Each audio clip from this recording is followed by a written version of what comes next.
Good morning, and thank you so much for joining me for Daily Spark with Dr. Intra. I am your host, Dr. Intra Buckchester. You know what I want to do on the show. I want to enlighten, inspire, and empower you to become your best self.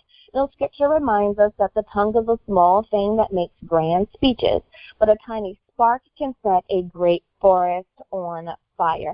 And today we want to get you fired up about the power of deception, the devastating impact of deception on society. That's right. We need to be aware. We need to be mindful.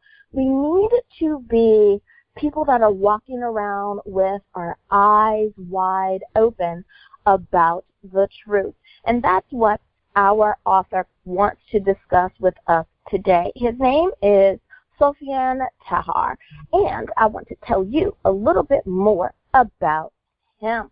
Now, he holds 2 university degrees, one in physics and the other in engineering. He worked for several years as a professional civil engineer and produced many innovative designs, many of which were unique and won the satisfaction of his clients. Now, at a later stage in life, the author became interested in creative writing and was dedicated much of his time to that endeavor.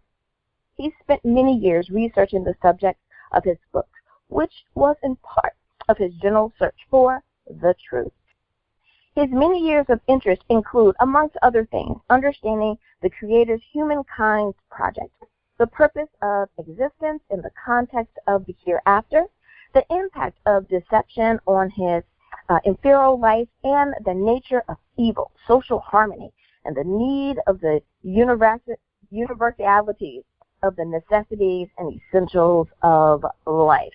Now, his main objective is to guide society to attain, amongst other things, tangible wealth, thought which social peace is attained, the leading and genuine happiness, those things that lead us and get us to those places.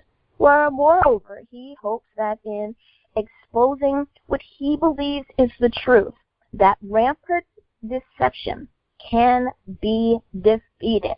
So I'm really excited to find out what he believes to be the truth and how we can walk in it. So you know what I'm about to say? Go on, get comfy, get cozy, get your coffee, get your tea, because we are about to get started. Good morning, Sufian. Thank you so much for being on the show today. Good morning. Now, I want to ask you the very important question that I always ask my authors before we get started, and that is the title of your book, The Power of Deception. Did you find that the title came to you first and you were able to write about the subject, or did you find that in your writings the title came out of the writings? Well, actually, the title reflects the notion of the entire book, because we are talking about the essence of deception, which is really in charge of this material or materialistic world, this transient or ephemeral world. And he basically, the character, the antagonist in this novel is called Iblis, which is another name of a very powerful angelical being, and it goes back into the beginning of the creation and the animosity between the progeny of Adam and the progeny of Iblis. So basically, Iblis is really in charge of this materialistic world, and he's really running the show. And he's doing it via deception.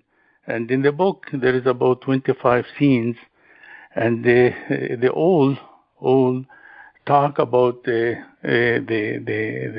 story of creation, or the beginning, or the onset of creation, and how this animosity between the progeny of Adam and the progeny of Iblis came to be.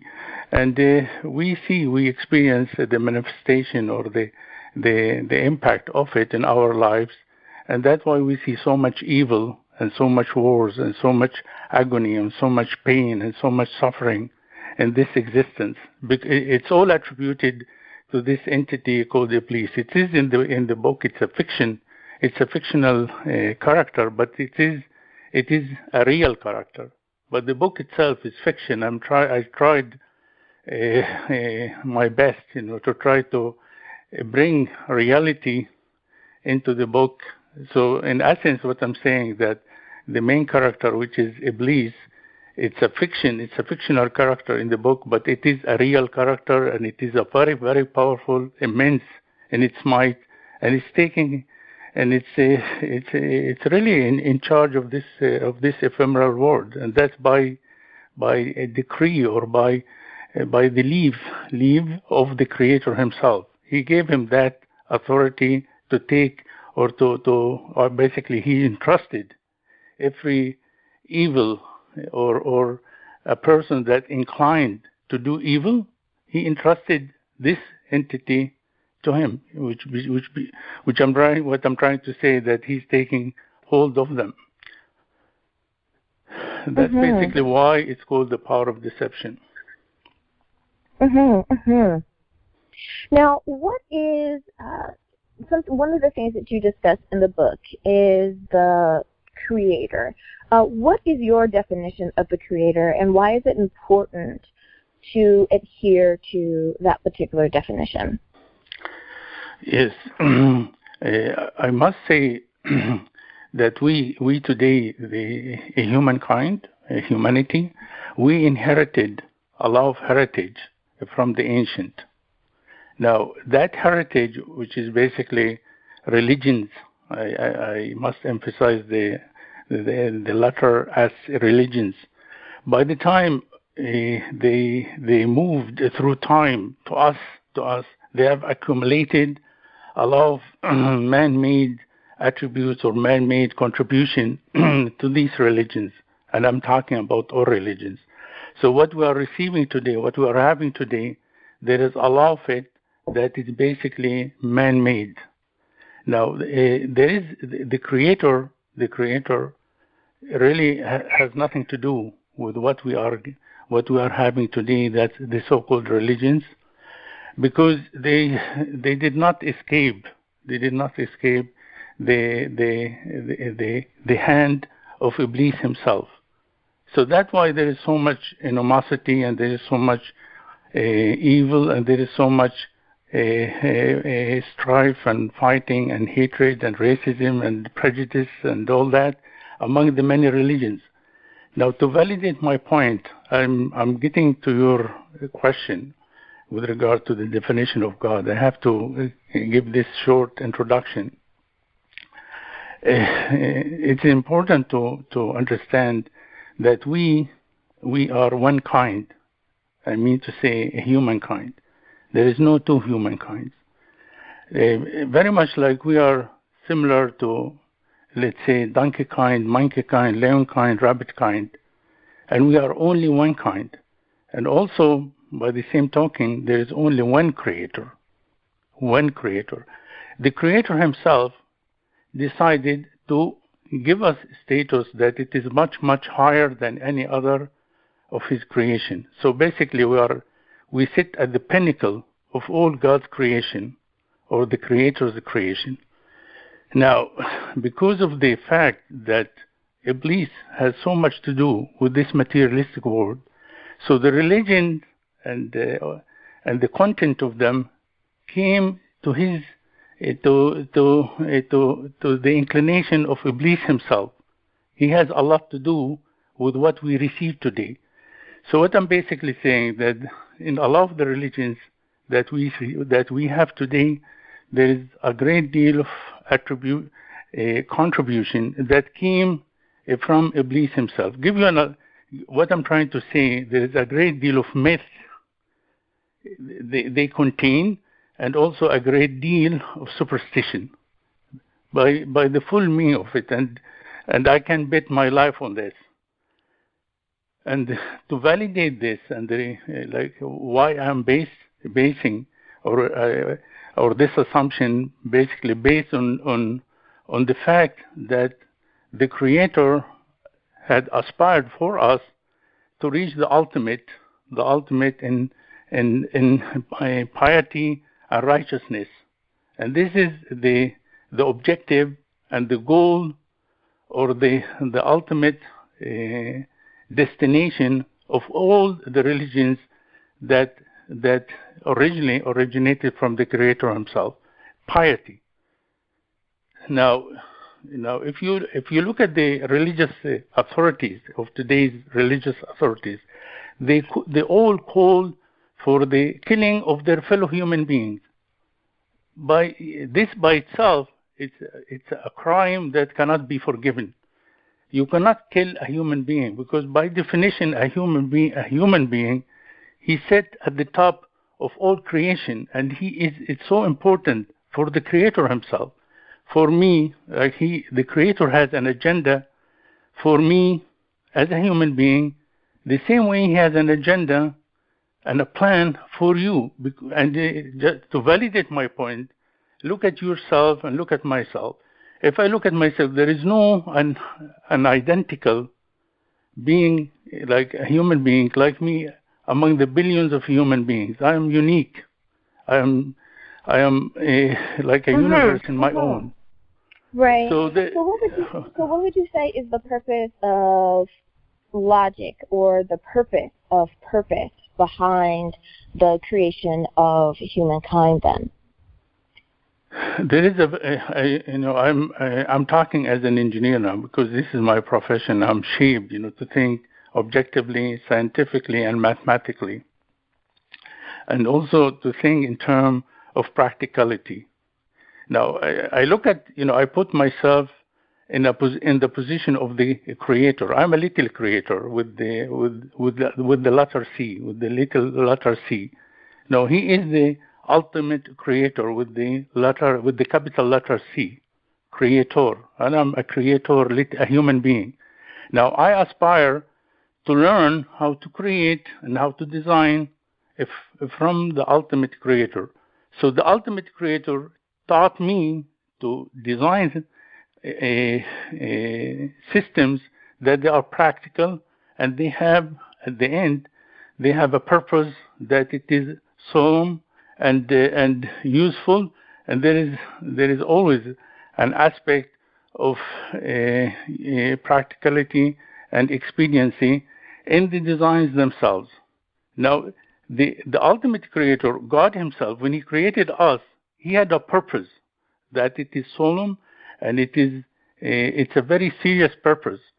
Now, our ultimate objective, not this ephemeral, transient, passing, or fleeting word. This is just, you could tell, because when it comes to time measurement, it's a very, very short, brief period of time. It measures in microseconds when it comes to the time that the universe can be measured on. And so what is really going on here? The Creator had an objective, which is ultimately each one of us will realize. So we are created in essence, and that's the truth, for paradise. Now, paradise, it's a real thing. It exists, and it's vacant. It's empty. It's waiting for people that attain or qualify to have entry to it, and that qualification, yeah. Mm-hmm. Mm-hmm. So our ultimate objective. I'm sorry to cut you off, but it is almost time for us to go to break. So if you would please, can you remind everyone what is the title of your book? Where can we pick up a copy, and how do we follow you online? Okay, the title of the book, The Power of Deception. There is another one, The Fall of an Empire, and it can be obtained from Amazon.com, or there is a website called The Fall of an Empire Book.com, one word, The Fall of an Empire Book.com. It can be reached online, and it can be obtained through that website. All right. On Amazon. Well, thank you. Listeners, now you know where you can pick up a copy of the book. We'll be back right after this.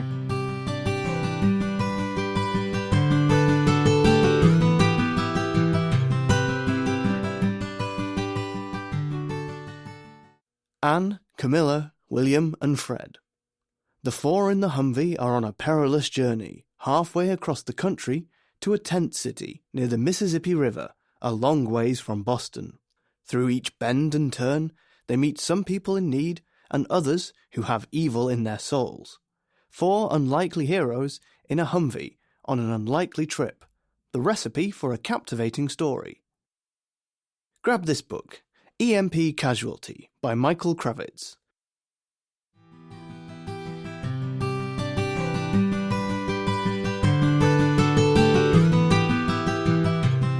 And we are back. Thank you so much for joining me for Daily Spark with Dr. Angela. I'm your host, Dr. Angela Bunch-Chester.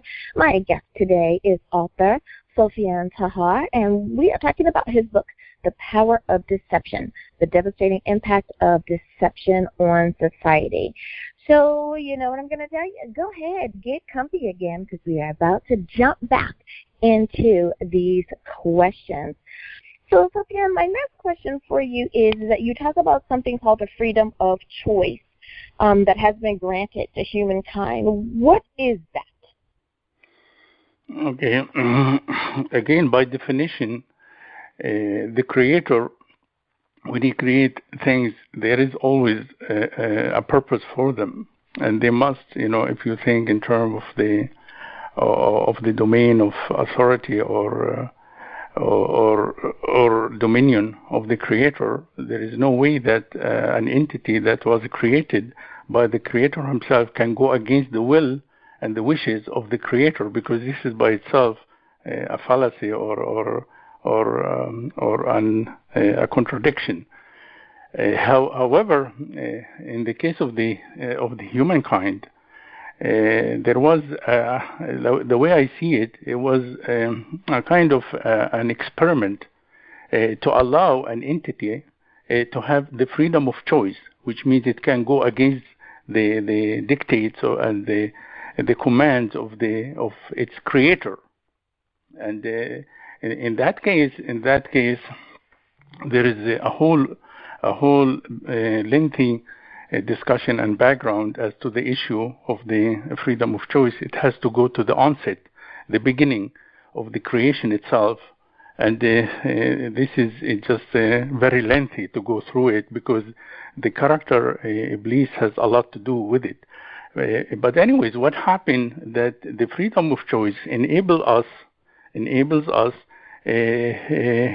again to sit at the pinnacle of all creation. Because of that particular attribute or property that was given to mankind, we are able to have access, or to have entry to paradise, which is the finest and the most magnificent and the noblest place in the whole universe. And it is meant to reward this entity, humankind, once they go through the trial in this earth, in this existence, in this ephemeral, fleeting or transient existence, under the conditions of the freedom of choice, which means they have the freedom to obey without coercion, to obey the command of the creator.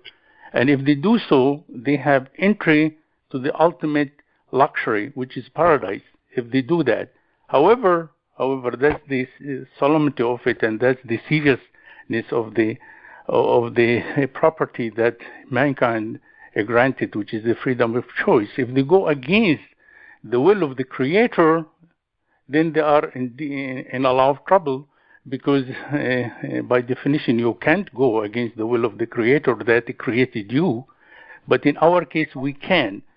So there is a serious accountability, and there is serious implication to the fact that you disobey the creator, and the penalty or the cost of disobeying the creator, it's eternity in the abode of torment, which is hell. And the hell, it is a physical place, exists and real, and it is currently awaiting the people who gain, who by their deeds, by their bad deeds, or by refusing or by contradicting the Creator, they have they manage, they manage to secure a place in the place of torment. And unfortunately, that's the way it is. It's very difficult to comprehend, to understand, but that's so it. One of the other things that you talk about is money and wealth, poverty and indulgence. What is your definition of that, and why did you come to that conclusion? With regard to money or wealth, I would like to, if you could repeat the question with regard to money and wealth. Sure. You talk about that there is a different definition of money or wealth, and you've also spoken about poverty and indulgence.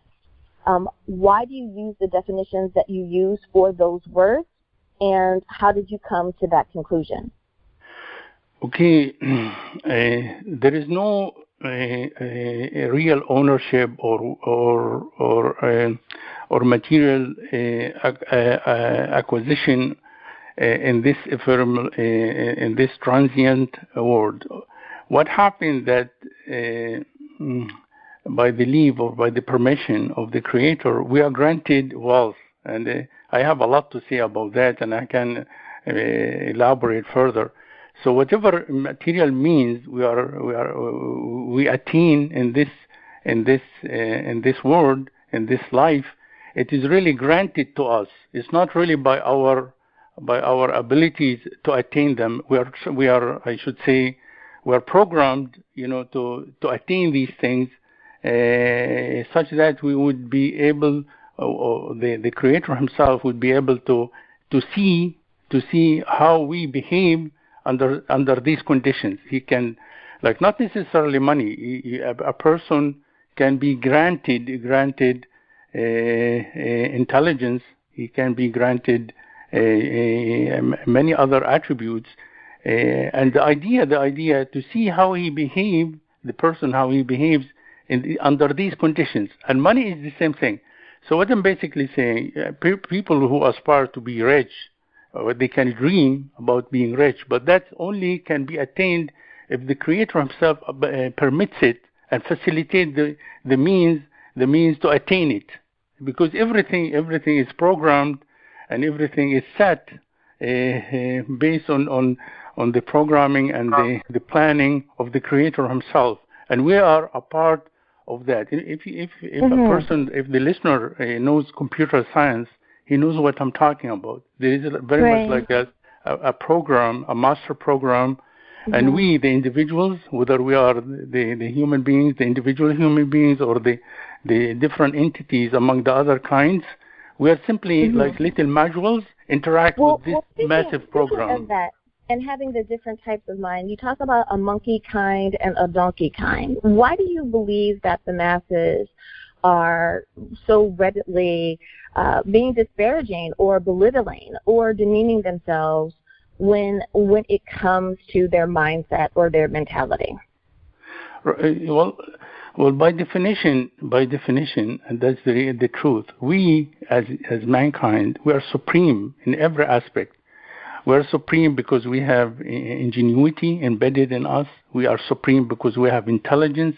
We are supreme that we can communicate with the Creator. We are supreme because we can understand the surrounding, and we can, as an engineer, I can copy or I can learn from the systems, the natural systems, and I can adapt them to my benefit. And that's because the Creator, He put in my head, structured or hardwired in my head, something called intellect, a human intellect, which rests in basically four pillars. One of them is the expediency in endeavor or achievement or whatever we attempt to do, expediency, and then a causality, cause and effect. I became an engineer because I understand rationale and cause and effect.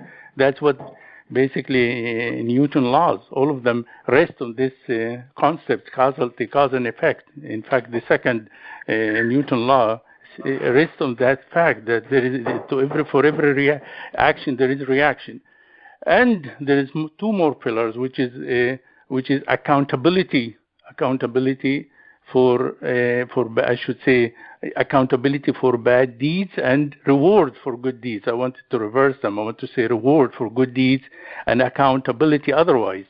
So our intellect rests on that. I'm trying to give you a little bit of introduction to get to your question, why the mass is behaving the way they are. So these four pillars are essential for our function as a society, as individuals. So basically, expediency in the effort or the thing that we do, and causality to understand, and rationale for our communicating or interacting with the surrounding, and also accountability for bad deeds and reward for good deeds. However, when we go through life, these concepts or these pillars, they get corrupted because of the society, because of the upbringing. And once they get corrupted as a result of acquiring, counterintuitive theories, very much like the theory of evolution and atheism, they are counterintuitive, and as a result, our intellect becomes corrupt. Then the thought processes, it does not reveal or does not lead to the expected. Now, what happened to the masses? The masses basically they see what the media broadcasts, or they hear what the media broadcasts, and they see and they interact with their surrounding, and all what they see start affecting their intellect. What I'm basically saying, their intellect becomes corrupt as a result of acquiring the primitive norms that the society throws at them, such as superstitions and preconceived notions, prejudice, racism. All this accumulate into their head. Eventually, their intellect becomes corrupt, and they become the similitude of a herd. The establishment takes them everywhere it wants. If the establishment decide to go to war, they follow without questioning. So basically, and then the worst part of it, once they become their intellect becomes corrupt, the Creator Himself deserts them, and He entrusts them to Iblis, their arch enemy, and they become just a herd of sheep, and it's a huge waste, and that's what I'm trying to find.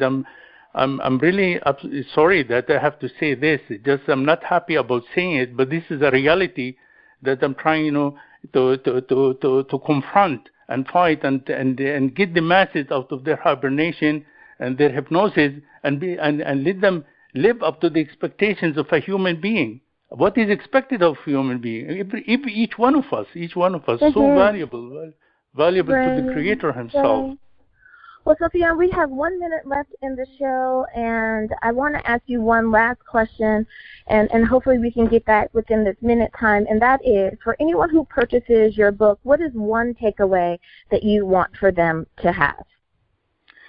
Really, I'm not, here to have what you call a sales pitch or a sales drive. I feel for the readers and for the listeners, and I really want to give them, money. I don't want to take from them money, because I'm not in need for money, and the reward that I get from enlightening them, it would be tremendously more valuable than any materialistic gain that I would gain out of it. What I'm really saying, I want them to look after themselves. I want them to realize the expectation or to the potential that embedded in them as human beings, because they are the most precious thing that the universe can accommodate a human being. And to give you to validate my point, right. If I finished. We are just about out of time, and I want to give you an opportunity one last time to remind everyone, what is the title of your book, where can we pick up a copy, and how do we follow you online? Okay, we talk about two books. One of them, The Power of Deception, and the other is The Fall of an Empire. There is a website dedicated to the fall of an empire. It's called the Fall of an Empire, the Fall of the Empire book.com.